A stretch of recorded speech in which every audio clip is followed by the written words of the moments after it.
Ce qu'il n'a pas dit, c'est que je ne suis pas du tout spécialiste de Béhanzin, en fait. Mais pas du tout. Il m'a contacté parce qu'il savait que j'avais travaillé sur un des endroits où avait vécu Béhanzin. Parce que tout le monde ne le sait pas, mais en fait, Béhanzin a résidé dans 2 espaces différents pendant son séjour à la Martinique.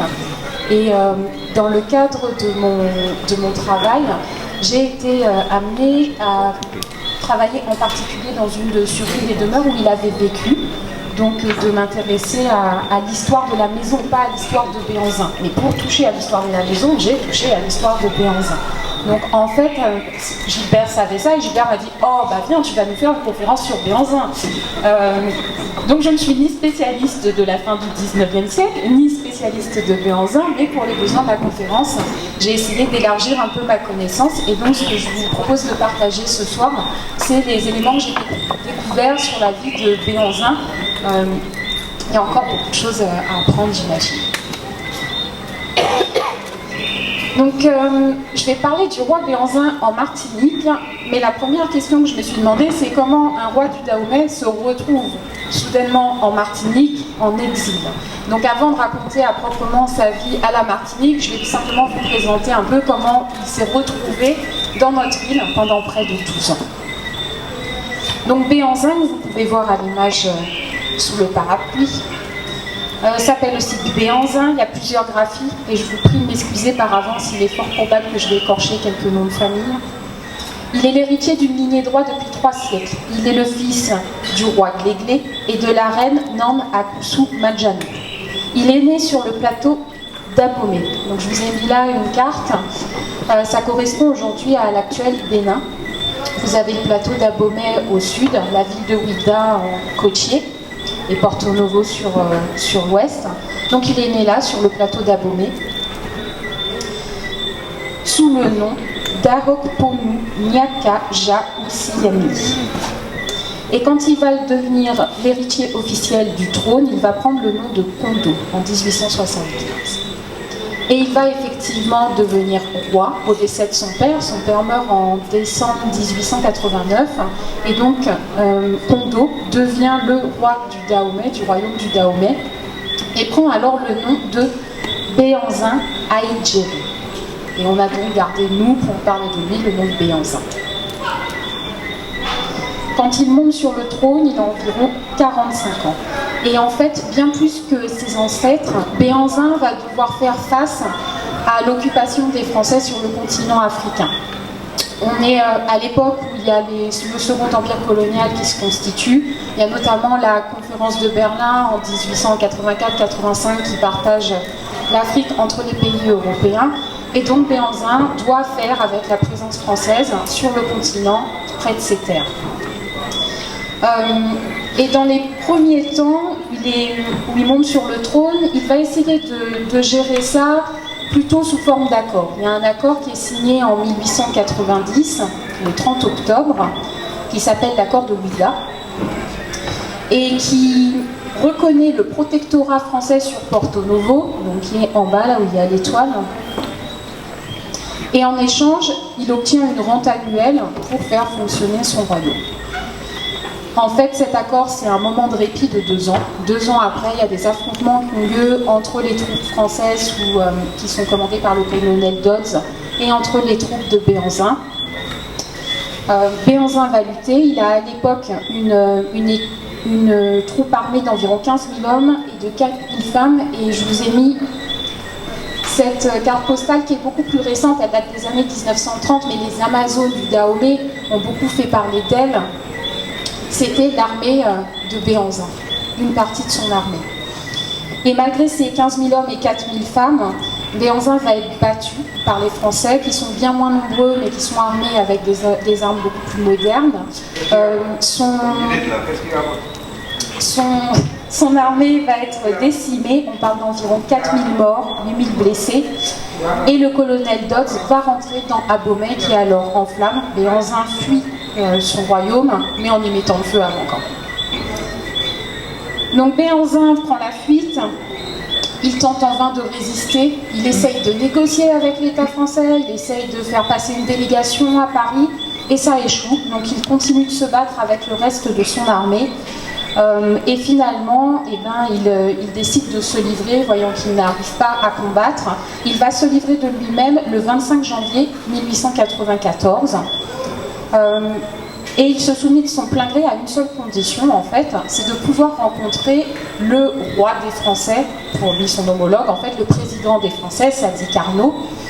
Et donc il se remet volontairement au colonel Dodds à Dahomey pour pouvoir aller voir le président et essayer de trouver une solution. Et ça ne va jamais arriver, évidemment. On ne va pas du tout l'envoyer à Paris rejoindre le président, rencontrer le président. Il va être exilé à la Martinique. Donc en fait, Béhanzin quitte Cotonou en février 1894. Ils sont une douzaine de personnes à embarquer, lui et sa suite, à bord de la frégate Le Second. Cap sur Dakar, une escale à Dakar, et ensuite il fait route vers Fort-de-France. Donc ça, c'est la version du côté de Béhanzin. À la Martinique, on a le gouverneur Moracchini, à l'époque, représentant des autorités françaises dans l'île. Et lui, il reçoit un télégramme qui lui dit « Est-ce que la présence de Béhanzin posera problème ?» Non, pas de problème. Il pense que l'ensemble des autres gouverneurs des autres colonies ont reçu exactement le même papier, et en fait, pas du tout. On a spécifiquement demandé si Béhanzin pouvait aller à la Martinique et pas ailleurs. Pourquoi? Alors, il y a plusieurs raisons. D'abord, Béhanzin est quelqu'un d'important, et il fait peur. Donc, on veut l'éloigner du continent africain pour faire perdre de sa puissance auprès des populations et des soulèvements qu'il peut engendrer, du soutien qu'il peut avoir. Donc il n'est pas question de le maintenir sur le continent africain. Et on se dit que quand même, la France hexagonale, c'est un peu frais par rapport aux contrées qu'il connaît. Et la Martinique offre un climat plus favorable. Et puis il y a deux autres choses qui comptent. La Martinique, c'est très loin, il y a un océan qui sépare le continent. Et la Martinique, c'est une île. Ce n'est donc pas facile de s'enfuir. Et il semblerait que cette idée, on la doit à Victor Ballot, qui était un administrateur, puis un gouverneur au Bénin, et qui était lui-même natif de la Martinique. Il était né en 1853 à Fort-de-France, et il s'était donc dit que sa petite île conviendrait parfaitement pour mettre en exil Béhanzin. Et c'est donc ce qui va être fait. Le 12 mars, donc le 23 février, on demande au gouverneur si Béhanzin ça pourrait venir et que ça ne pose pas de problème. 3 semaines après, on lui confirme que Béhanzin va venir à la Martinique et qu'il faut donc s'apprêter à l'accueillir. 2 jours après, les journalistes sont au courant et commencent à diffuser l'information au grand public. Le 30 mars, à 17h, sur le ponton de Fort-de-France, Béhanzin débarque. On le reconnaît là encore, il y a la présence du parapluie. Le journal Les Colonies indique que la place de la Savane est remplie de curieux venus à sa rencontre. Il est attendu par de nombreux Martiniquais. La foule est massée sur les quais. Le roi est transporté par canot entre la frégate et le quai. À la descente du canot, il est suivi de sa suite. Tous montent dans une voiture à cheval du service d'artillerie et sont amenés sur le parvis de l'hôtel du gouvernement, autrement dit aujourd'hui la préfecture. On fait les formalités nécessaires à leur arrivée, puis ils se rendent à leur résidence assignée, celle que généralement tout le monde connaît, le fort Artançon. Alors j'ai trouvé sur internet, mais pas par les réseaux habituels des cartes postales conservées par les archives, cette photo du fort Artançon. Je ne sais pas, j'ai pas la source originale. J'ai vraiment trouvé une image qui traînait sur internet, donc je ne sais pas d'où elle vient, mais je la trouvais très chouette. C'est le fort Artançon en 1882. Le fort Artançon, il a été construit entre 1857 et 1873, au départ pour consolider la défense de la baie de Fort-de-France avec le fort Saint-Louis, puis avec le fort des Ailes. Mais en 1894, il n'est pas occupé militairement. Il y a les bâtiments, mais il n'y a pas d'activité militaire dessus. Donc, le gouverneur propose d'y héberger Béhanzin. Il y voit 2 intérêts. D'abord, ça évite de payer un loyer à la ville, ce qui coûterait plus cher. Et en plus, la construction de l'édifice permet, a priori, de pouvoir surveiller plus facilement Béhanzin.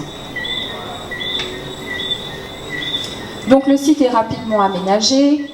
On établit 3 pièces, on met des cloisons.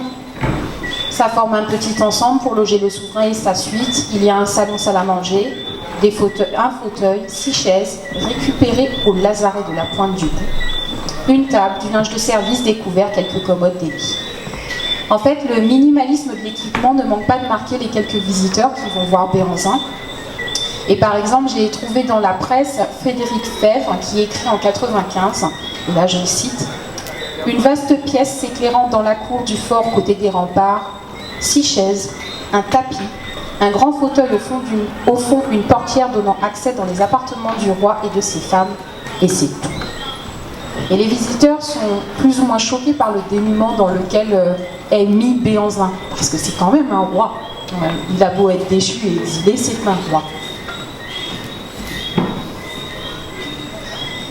Alors, il n'y a pas que du matériel qui a été mis à disposition, on a quand même mis aussi du personnel, il y a quelques domestiques, une cuisinière, notamment des garçons, et puis il y a la présence des militaires qui sont là pour surveiller Béhanzin, notamment ses faits et gestes. Alors, Béhanzin n'est pas prisonnier à proprement parler, c'est pas une prison, le fort Saint-Louis pour lui. Mais il est surveillé, il est libre, il peut se déplacer à l'intérieur de Fort-de-France, mais on va constamment faire attention à ce qu'il ne puisse pas fuir l'île et essayer de s'évader. Alors Béhanzin n'est pas venu seul, il est accompagné de 4 de ses femmes. Je vous ai mis des photos, alors il y en a toute une série comme ça que vous pouvez retrouver facilement sur internet, Béhanzin et sa famille. Donc il est venu avec ses 4 femmes, Etiomi, Sekonoum, Menoussoué et Donokoué, 4 enfants, dont 3 filles, Abopanou, Koptassi, Mégougnon, qui sont des adolescentes, et son jeune fils, Wanilo, 9 ans, c'est celui qui a les bras croisés à l'avant à droite. Il a aussi un autre membre de sa famille, qui est juste derrière Wanilo, qui fait office de secrétaire, qui était un ancien ministre important, qui s'appelle Adandedjan ou Adameyan selon les cartes. Et enfin, Fanou, son interprète, et son épouse à Fanou, Falégué, qui sont à gauche sur cette carte postale. Je vous en ai mis plusieurs des cartes parce que ça permet aussi de voir le fort Artenson, parce que ces photos-là ont été prises au fort Artenson. Donc c'est la même que la précédente, mais il y a eu une tentative de colorisation. Vous avez celle-ci, qui est aussi avec les noms. On vous parlait du fauteuil, le fameux fauteuil, les 3 filles, et puis son ministre. Donc les premiers jours, bien sûr, il y a de l'engouement pour Béhanzin, il vient d'arriver, c'est une personnalité, les gens sont curieux, et puis progressivement, il va s'intégrer dans la vie locale, et donc vivre à la Martinique. Je vais développer chronologiquement ce qu'a pu être sa vie et celle de ses proches pendant les 12 années d'exil à la Martinique, en m'appuyant notamment sur la presse parisienne, avec tout ce que cela nécessite de distance et de prudence quant au contenu, parce que c'est pas parce que c'est publié dans le journal que c'est forcément intégralement vrai.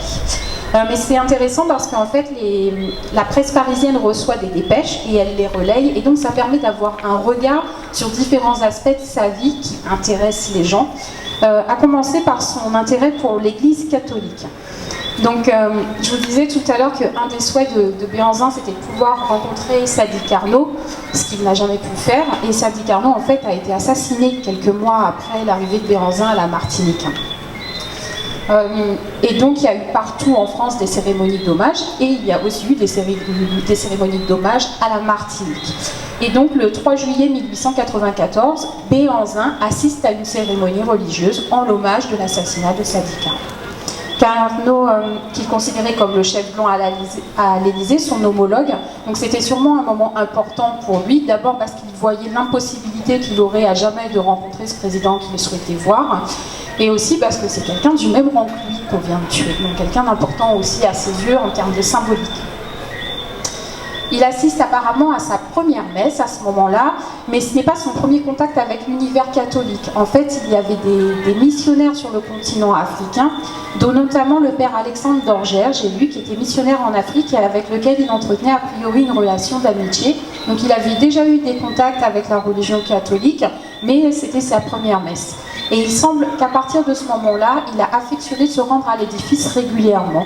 Et donc la cathédrale à l'époque n'avait pas encore été formellement inaugurée. Elle venait d'être construite avec son architecture métallique. Et donc Béhanzin fut ensuite invité pour participer officiellement à l'inauguration de la cathédrale quand elle a été achevée en 1895, je crois. Il est revenu quelques semaines plus tard pour baptiser les cloches, etc. Donc voilà, il est devenu une espèce de fidèle de la cathédrale où il se rendait régulièrement. Et certains textes disent même qu'il a fait venir des religieux au fort Arcanson pour qu'on puisse lui enseigner le catéchisme. Alors là, après, par contre, ça, c'est pas des choses que j'ai pu vérifier. S'il y a bien une chose, par contre, que la presse relaie aussi à propos de Béhanzin, c'est des rumeurs. Et les rumeurs, elles sont nombreuses. Alors, la première rumeur que j'ai relevée, elle n'a pas mis longtemps, hein. Septembre 1894. Il est arrivé le 30 mars. Quelques mois après, il y a une super rumeur qui circule. En fait, le Béhanzin à la Martinique, c'est pas le vrai Béhanzin. C'est un faux. Voilà. C'est une rumeur qui va durer pendant un an. Pendant un an, la presse parisienne va essayer de dire oui, c'est le vrai, non, c'est le faux. Et au bout d'un an, en fait, on va. Alors, vous avez tout un échange entre oui, il paraîtrait que, mais j'ai demandé à machin et machin m'a dit que non, et puis qu'il y a que ça qui prouve, et voilà. Et donc, au bout d'un an, quand même, les gens se disent non, en fait, c'est vraiment le vrai Béhanzin qui est à la Martinique. Et la rumeur se dilue et on passe à autre chose. Mais ça m'a fait sourire parce que, enfin voilà, pendant un an quand même, on se pose la question de savoir si en fait il ne serait pas encore dans le royaume, dans son royaume, en train d'essayer de soulever les gens sous main, et que c'est un faux Béhanzin qu'on a mis à la place à la Martinique, et que c'est pas lui du tout, etc. Et c'est une rumeur qui ne vient pas de la Martinique, c'est une rumeur qui vient du continent africain, qui est relayée par des Français ou des Européens qui circulent là-bas et qui donc est ramenée vers l'Europe, mais qui du coup reviennent aussi forcément ici. Autre rumeur, cette fois-ci, un an après son arrivée, d'ailleurs deux rumeurs, une sur le climat et une sur les danses. Alors celle sur le climat dit qu'en fait Béhanzin est incapable de supporter le climat martiniquais et que donc on va le redéplacer. Voilà, il est arrivé à la Martinique il y a un an, mais ça ne marche pas, on va le mettre à tel ou tel endroit. Et ce qui est incroyable, c'est que la presse cite des endroits. Et en fait, il n'en est rien du tout. Il n'est pas question de déplacer Béhanzin.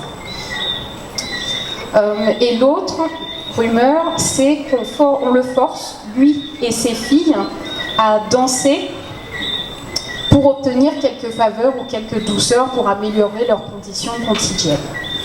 Et ça aussi, c'est faux. Alors par contre, je vais vous demander de vous déplacer parce qu'on me filme apparemment, il ne faut pas être dans l'axe. Voilà. Je suis désolée pour eux. Merci. Donc voilà, on dit qu'on force à le faire danser, lui et ses filles. Bref, qu'on les traiterait un peu comme des bêtes de foire.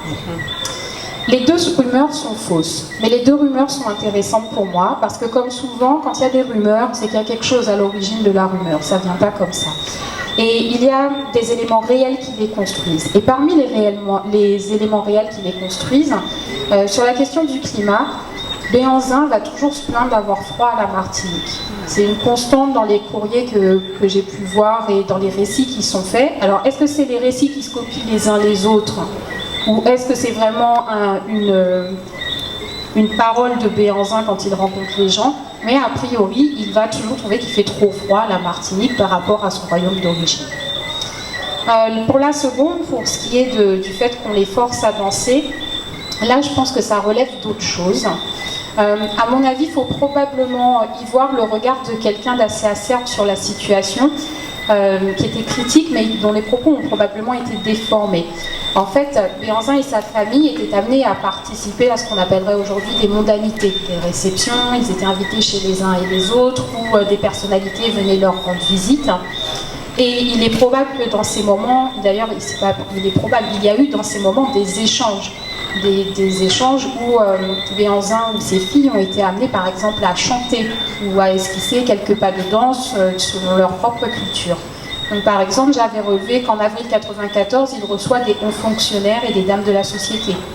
En octobre 1994, il est invité sur une frégate pour une réception avec ses filles. Quand il va, en juillet 1996, il va à Saint-Pierre pour la première fois, une foule l'attend parce qu'il n'était encore jamais allé à Saint-Pierre depuis qu'il était arrivé à la Martinique. Donc les gens ont de la curiosité pour Béhanzin et il est assez certain, en tout cas c'est ce que moi je crois, que sa présence et la façon dont lui et ses filles participaient ou échangeaient à partir de leur propre code culturel, étaient des sources de curiosité pour les autres et sûrement parfois de curiosité malsaine pour les gens qui y assistaient. Et je dis ça parce que souvent dans les récits que j'ai pu voir des visites qui ont eu lieu avec Béhanzin, donc des gens qui viennent lui rendre visite puis qui après racontent « j'ai rencontré Béhanzin, on a fait ci, on a fait ça, etc. » Et quelque chose qui revient très souvent, c'est la tenue des dames. Elle porte un... Je vais en mettre... je crois que je l'ai après, voilà. Elle porte un simple drap noué autour d'elle et c'est choquant pour les Européens de l'époque de ne pas se couvrir, d'avoir la poitrine à l'air, etc. Ça revient systématiquement. Et donc il y a probablement un décalage. Enfin voilà, il y a un décalage. J'y pense aussi avec les torse nus de Béhanzin et de son secrétaire.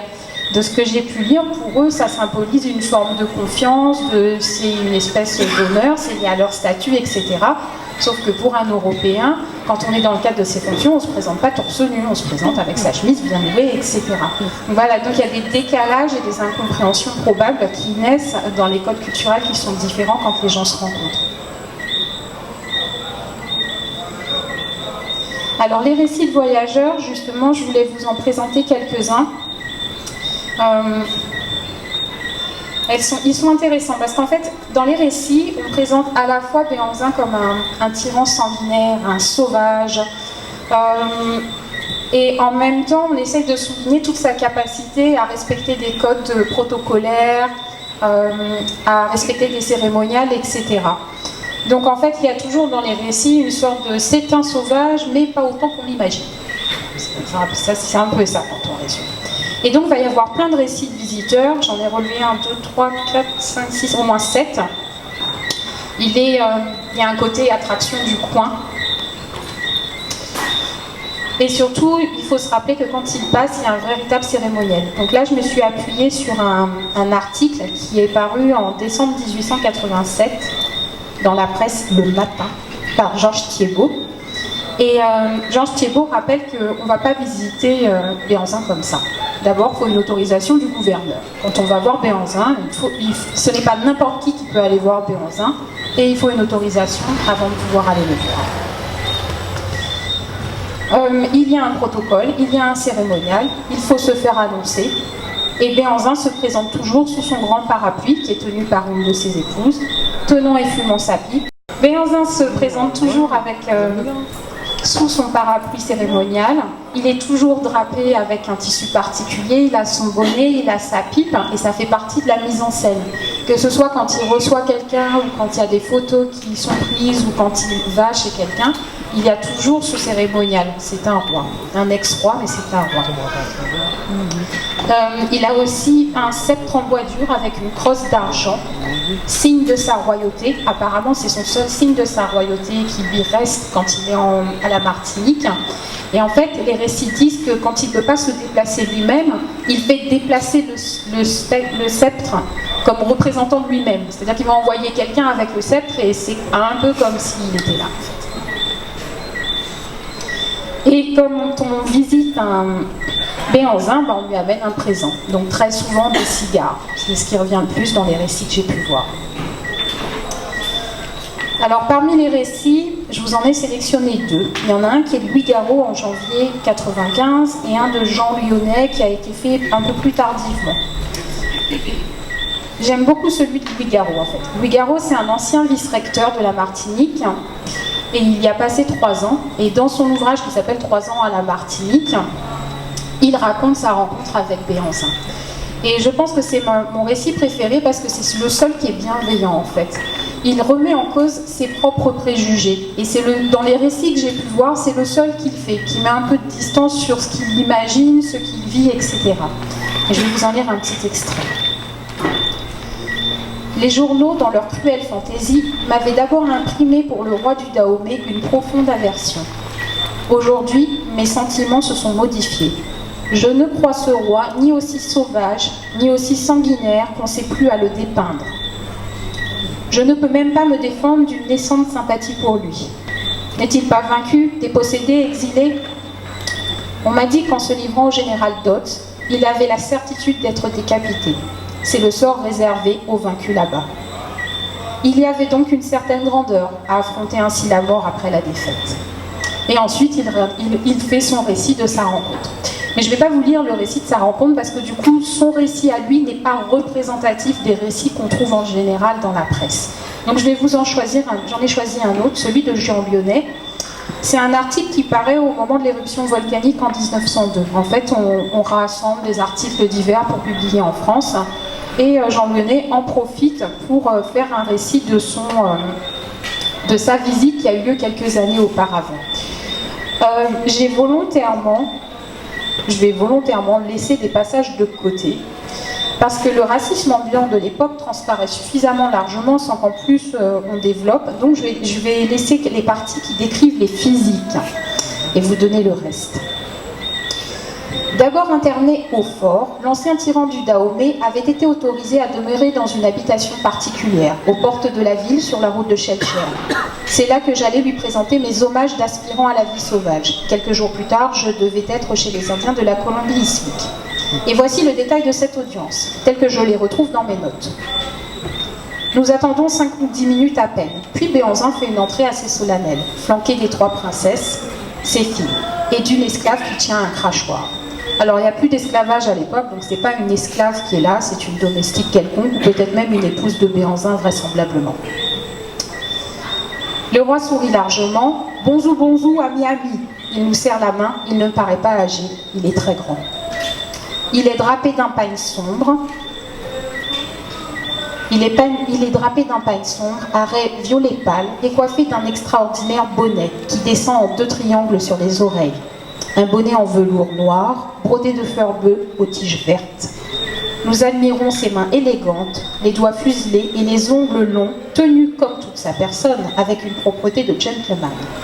Il fume une pipe démesurée et chaque minute, il crache dans le vase que lui présente son esclave. Ses filles sont petites, vêtues d'une seule draperie, serrées sous les bras et retenues par les seins qui découvrent des épaules. Nous offrons à Béhanzin des cigares et des flacons d'odeur à ses infantes. Le souverain, correctement reconnaissant, fait apporter une bouteille de limonade gazeuse et divers sur un plateau. Avec une irréprochable courtoisie, on nous sert les premiers. La conversation de petite guerre, Béhanzin sachant à peine 3 mots de français, il nous confie qu'il n'est pas malade. Oui, pas malade, mais tous ou froid, tous ou froid. Quand nous partons, il nous conduit jusqu'à notre voiture, à l'ombre d'un parapluie que son esclave tient au-dessus de sa tête. Je reste en arrière du cortège avec l'une des princesses qui répond, je crois, au nom d'Atinka. Et j'essaie vainement d'échanger quelques phrases en français ou en anglais. Elle secoue la tête afin d'indiquer qu'elle ne comprend pas. Il y aurait quelque chose à faire au Dahomey pour l'instruction des femmes. Qu'est-il devenu Béhanzin et ses filles et son fils qui étaient internes au lycée de Saint-Pierre?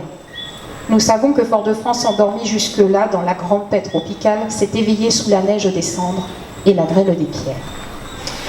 Donc ça, c'est un récit parmi d'autres, et ils se ressemblent tous. C'est toujours le même cérémonial, c'est toujours Béhanzin qui entre avec son parapluie, avec sa pipe, avec la dame qui tient le crachoir. C'est toujours l'échange de cadeaux, c'est toujours la description des vêtements, ça revient systématiquement dans tous les récits.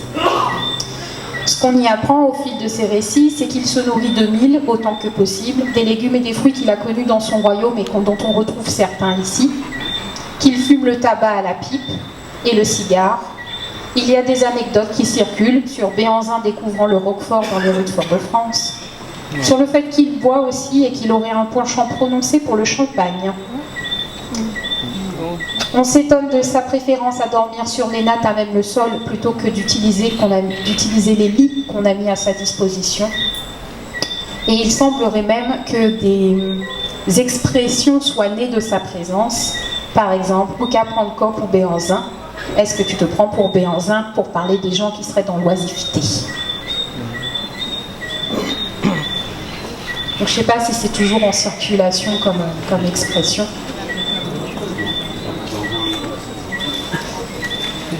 Alors l'intérêt de la presse ne se porte pas uniquement sur Béhanzin, elle s'intéresse notamment aussi beaucoup à son fils, Wanilo. Et il y a pas mal de coupures de presse en 1896 autour de son fils pour marquer sa réussite scolaire. Juanilo, il est né vers 1885. Donc quand il arrive à la Martinique, il a en gros 8-9 ans à peu près. Il commence d'abord ses études à Fort-de-France, dans l'institution des frères de Ploërmel, puis très vite il est inscrit au lycée de Saint-Pierre. Il y arrive le 13 décembre, comme je vous le disais, là tout le monde l'accueille parce que c'est la première fois qu'il vient à Saint-Pierre, donc les gens de Saint-Pierre n'avaient pas encore vu Béhanzin et son fils. Et il fréquente l'établissement. Donc le lycée colonial de Saint-Pierre, c'est un établissement d'enseignement laïque pour les garçons qui est situé dans le quartier du Mouillage à Saint-Pierre en Martinique et il accueille environ 80 élèves. Je vais vous lire ce qui a marqué. Le dernier courrier de la Martinique nous accorde le récit de la distribution des prix du lycée de Saint-Pierre. Cette solennité a été caractérisée par un clou sensationnel comme on n'en voit dans aucun lycée de la métropole. Béhanzin, en bon père de famille, était venu assister à la cérémonie et couronner son jeune fils Juanilo, élève de 9e. À la distribution de prix de l'an dernier, Juanilo entrait au lycée en décembre 1894 et ne sachant que quelques mots de français, n'avait remporté qu'un 4e accessit de gymnastique. Mais il a pris cette année une brillante revanche, en obtenant le premier prix d'excellence de langue française, d'anglais, de récitation, de géographie, le 2e prix de lecture, de calcul, d'écriture et de dessin, le premier accessit d'histoire, d'éléments de sciences, de gymnastique, soit au total 5 premiers prix, 4 deuxièmes prix et 3 premiers accessits. Voilà un futur concurrent redoutable pour les enleveurs de prix du concours général, si jamais le jeune lauréat nègre quitte le lycée de Saint-Pierre pour un lycée de Paris, etc. etc. Et on dit d'ailleurs que quand il arrive en Martinique, le seul français qu'il sait, c'est celui que les marins lui ont appris. Et a priori, c'est un peu comme quand on arrive à la Martinique, les premières choses qu'on apprend, c'est pas forcément les civilités en créole, voyez-vous. Voilà. Donc en l'espace de très peu de temps, il a fait ses preuves. Dès 1995, il me semble, on dit qu'il est capable de commencer à se débrouiller en français. Et c'est tellement vrai que son père va l'utiliser comme interprète très rapidement, en fait. Et justement, pour la question de l'interprète, je vous disais qu'il y avait Pierre Fanou qui avait été mis interprète de Béhanzin. Et il va y avoir toute une polémique dans les années 97 sur le coût que coûte Béhanzin. Parce que Béhanzin est à la Martinique et il faut prendre soin de lui. Et puis c'est un roi, donc normalement il faut le faire avec les honneurs dus à son rang. Et dans les premiers mois de sa venue, il y a environ 20 000 francs qui ont été dépensés pour l'installer, ce qui ne plaît pas beaucoup au gouverneur du Bénin, parce que qui paye les frais de la présence de Béhanzin, c'est le gouvernement du Dahomey. Donc autant que possible, ils essayent de faire baisser la somme qui est allouée à la prise de soins de Béhanzin à la Martinique. Et donc il va y avoir tout un débat dans la presse pour dire que c'est pas normal, que petit à petit on baisse la pension qui est allouée à Béhanzin. J'avais noté qu'on a fait réduire les frais à 2000 puis 1500 francs par mois, que certaines années le chiffre est passé sous 10 000, oubliant un engagement de consacrer 14 000 francs. Pour vous donner une idée, j'avais relevé que Juanilo, ses frais de scolarité, c'est 930 francs par an déjà, à supprimer du budget. Et donc là encore, apparemment, Béhanzin a laissé des chansons dans la culture martiniquaise. Apparemment, à l'époque, il y avait une chanson qui disait « 4 femmes, 3 iches, 12 francs par jour », mais ni de quoi rendre en roi fou. Et de fait, ça fait très peu. 12 francs par jour, c'est 4 380 francs par an, au lieu de 14 000. Alors derrière ça, bien sûr, le gouverneur en Martinique va dire pas du tout, on en prend soin, il manque de rien, etc. Et a priori, l'idée c'est de dire que derrière ça, le problème c'est Fanou, l'interprète, parce qu'il il dépenserait toute la pension qui lui est allouée, puis qu'après il irait quémander directement au roi pour avoir plus, etc. Et donc là, je vous ai mis un courrier, c'est le courrier qui a permis de faire renvoyer Fanou.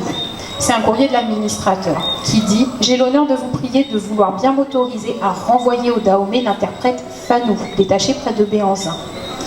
Cet interprète n'est plus d'aucune utilité à l'ex-roi qui peut aujourd'hui se servir pour ses communications avec l'administration du concours de son fils, qui actuellement parle et écrit passablement le français. Fanou est en outre un mauvais esprit qui suscite constamment des ennuis à l'autorité. Il a une conduite et une tenue déplorables et contracte des habitudes d'intempérance et fréquente assidûment les cabarets et les tripots. Béhanzin se plaint constamment des mauvais procédés de cet interprète. Et sur le courrier, Fanou va être renvoyé de Martinique avec son épouse. L'année suivante, en 1898, ça fait 4 ans que Béhanzin est installé à Tartançon. Mais en fait, le contenu géopolitique évolue et il y a un télégramme qui arrive. Voilà, je vais vous le lire aussi. Un télégramme qui arrive et qui dit « Il est nécessaire de déloger Béhanzin Tartançon. Aucun inconvénient à le loger en ville sous surveillance. » Pourquoi il faut déloger Béhanzin Tartançon qui y est depuis 4 ans? En fait, il y a la guerre hispano-américaine qui est prête de se déclencher et dans ce cadre-là, la France met en place son dispositif de sécurité dans les îles et donc souhaite récupérer le fort Tartançon pour le réarmer correctement. Et donc a besoin que Béhanzin aille s'installer ailleurs pour pouvoir installer du matériel militaire et des militaires sur le site. Donc le gouverneur décide de déplacer Béhanzin, de toute façon il n'a pas vraiment le choix, c'est un ordre, et il décide de le mettre à ce qu'on appelle aujourd'hui la Villa Les Bosquets. Et donc je vous ai mis, voilà, ça, là, ce qui est encadré en rouge, c'est la Villa Les Bosquets. Je ne sais pas si vous voyez où ça se situe aujourd'hui, c'est derrière la fontaine Guédon, à côté du séminaire collège. Elle ne ressemble plus du tout à ça, cette maison aujourd'hui, même s'il y a toujours un bâtiment qui est élevé dessus. Aujourd'hui, c'est un bâtiment qui devrait probablement être protégé et qui en fait a abrité les procureurs généraux de la Martinique au début du XXe siècle. Mais avant que le bâtiment tel qu'il existe et que nous connaissons soit là, c'était une maison comme celle-là. Elle est juste derrière la fontaine Guédon, à côté du séminaire. Elle se trouve sur un terrain de la famille Fabre à l'époque. Elle est composée d'une maison sur un seul étage, en bois, de type créole, avec des persiennes et une véranda. Je vous lis la description qu'en faisait Jean Lyonnais. D'abord interné au fort, l'ancien tyran du Dahomey avait été autorisé à demeurer dans une habitation particulière aux portes de la ville, sur la route de Schellcher. Une petite villa, en haut d'un jardinet escarpé. Nous entrons dans une sorte d'antichambre, aux persiennes closes, ayant pour tout mobilier une table et quelques chaises, dont un rocking chair, le fameux rocking chair sur lequel il était déjà assis tout à l'heure. Et vous avez cette photo qui a vraisemblablement été prise sous la véranda de la maison, en fait. Ça ne correspond pas du tout au fort Tartançon. Donc c'est très probablement la Villa Les Bosquets dans son ancienne forme.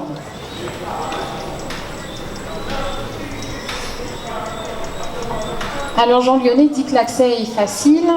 D'ailleurs, il dit que l'accès à la ville est facile. Depuis la fontaine Guédon, il y a en fait un petit chemin qui serpente derrière et qui permet de rejoindre le canal Levassor et le pont. Et un petit escalier serpente le long du Morne et permet de rejoindre le pont, qui permet de traverser le canal Levassor. Il est ainsi écrit que les filles de Béhanzin aimaient se rendre à la ville pour acheter des étoffes et parlent en créole pour échanger avec les commerçantes. Et pourtant, l'année suivante, dans la presse, il y a plusieurs fois des éléments qui paraissent sur le fait que Béhanzin est insulté.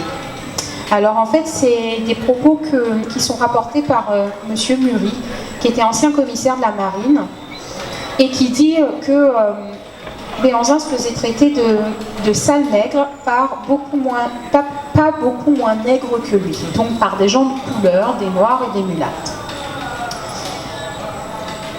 Et en fait, je peux vous lire l'extrait. Quand il est arrivé à la Martinique, les Noirs et les mulâtres de l'île l'ont accueilli par des huées. Mais ce n'est point, comme on pourrait le croire, à l'ennemi de la France que ceux-ci en avaient. C'était à l'homme de couleur. Et Béhanzin fut très surpris, pendant tout le parcours du débarcadère au fort Tartançon, de s'entendre traiter de sale nègre par une population qui n'est pas beaucoup moins noire que lui. Il rend d'ailleurs aux mulâtres mépris pour mépris. Il avait déjà eu quelques peines à comprendre que les Noirs fussent citoyens français. Je croyais, disait-il, que les Blancs étaient les maîtres ici, comment peuvent-ils accepter cela, etc., etc. Alors c'est des propos qui sont rapportés tardivement, parce qu'on dit que c'est quand ils débarquent, donc normalement c'est en 94, c'est des propos qui sont rapportés en 99. Je pense qu'il y a deux choses à voir dans ça. D'abord, il y a la question du ressenti de certaines populations. La Martinique, l'abolition de l'esclavage, c'est 1848. Pour des gens en 1894, c'est encore tout frais dans l'esprit, l'esclavage. Et le Béhanzin était présenté par la presse comme étant quelqu'un qui pratiquait l'esclavage sur son propre territoire, ce qui de fait était vrai. Mais forcément, pour les Martiniquais qui venaient de connaître l'abolition de l'esclavage, un noir qui pratiquait l'esclavage lui-même, c'était choquant, j'imagine. Pour certains en tout cas. Donc à mon avis, il y avait de ça dans ces propos-là. Et l'autre élément, mais on pourra le voir peut-être en échange si ça vous intéresse, c'est aussi les questions du discours assimilationniste qui se développe à l'époque et où donc certains Antillais essayent de se présenter comme plus civilisés que les gens de l'Afrique dans une idée d'assimilation à la France.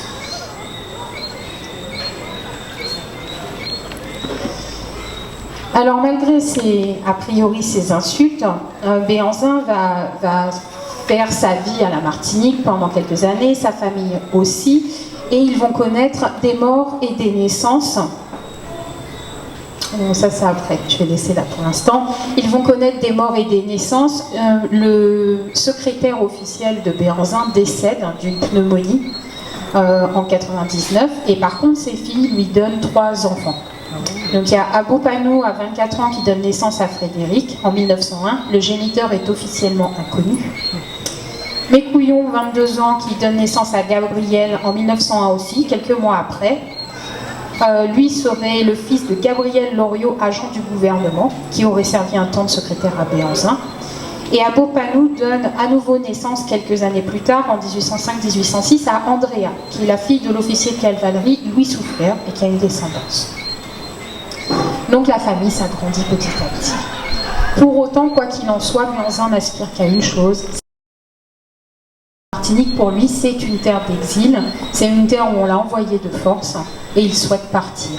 Et tout au long de sa présence, dès le début, mais plus encore sur la fin, il va constamment demander par des courriers à repartir. Donc ce que je mettais là, mais je ne vais pas vous la lire, c'est la supplique du roi Béhanzin.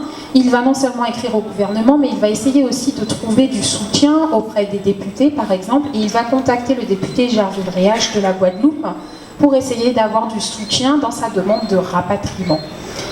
Béhanzin parle de sa santé chancelante, et effectivement, on trouve plusieurs fois, on parle de problèmes de vessie, de névrose, de faiblesse, etc. Le fait qu'il craigne le climat et qu'il est tout le temps froid.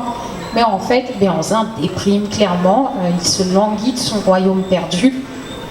Et donc, il fait écrire à son fils des lettres pour demander son retour dans son royaume. Alors, à la demande, en fait, quand Gerville Réage va recevoir le courrier de Béhanzin, il va le publier publiquement dans les journaux. Donc, tout le monde sait que Béhanzin a écrit sa supplique, tout le monde l'a lu. Et donc le ministre est un peu obligé de répondre. Il ne peut pas faire comme s'il n'était pas au courant. Et il va donc y avoir une fin de non-recevoir. Le ministre va dire actuellement, c'est pas possible. Et ça va traîner encore 3 ans. Et en 1905, en fait, la presse va s'emparer de cette question-là. Ça va revenir de façon régulière et massive dans les médias. Et donc, sous la pression médiatique, le ministre va changer d'avis et va finalement autoriser Béhanzin à repartir. Alors sûrement pas au Dahomey, il l'autorise à repartir mais en Algérie. Béhanzin souhaitait au moins pouvoir partir à Alger, ça lui sera refusé, il sera mis un peu plus loin à Blida, qui est une petite ville à 50 km.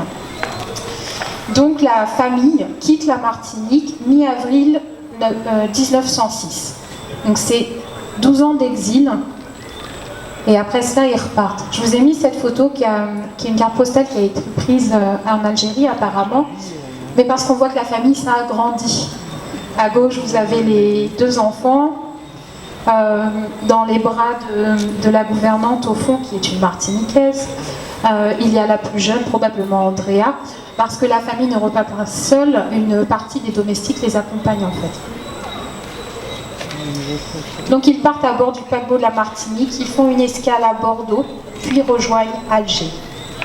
Et en fait, Béhanzin ne va pas profiter bien longtemps du continent africain. Il a été très affaibli par ces dernières années à la Martinique, par le voyage. Il dépérit et il va tomber très malade. Et en fait, ils arrivent en avril 1906 et il décède en décembre, donc quelques mois après son arrivée. Et en fait, il va mourir, mais on ne va pas rapatrier son corps au Dahomey. Il faudra 22 ans de plus pour que sa dépouille soit rapatriée en 1928, donc faisant suite à la requête de ses enfants. Tant le seul nom du roi faisait craindre aux autorités françaises son pouvoir sur les populations. Donc voilà, 12 ans d'exil et plus encore avant de retourner sur ses terres, qui était un élément extrêmement important pour lui. Il voulait que sa dépouille soit au moins sur ses terres. Et même ça, le gouvernement français a eu du mal à l'accepter parce que c'était redonner du pouvoir à quelqu'un dont il craignait déjà l'importance dans son propre quotidien. Je vais m'arrêter là pour qu'on ait le temps d'échanger. Je vous remercie.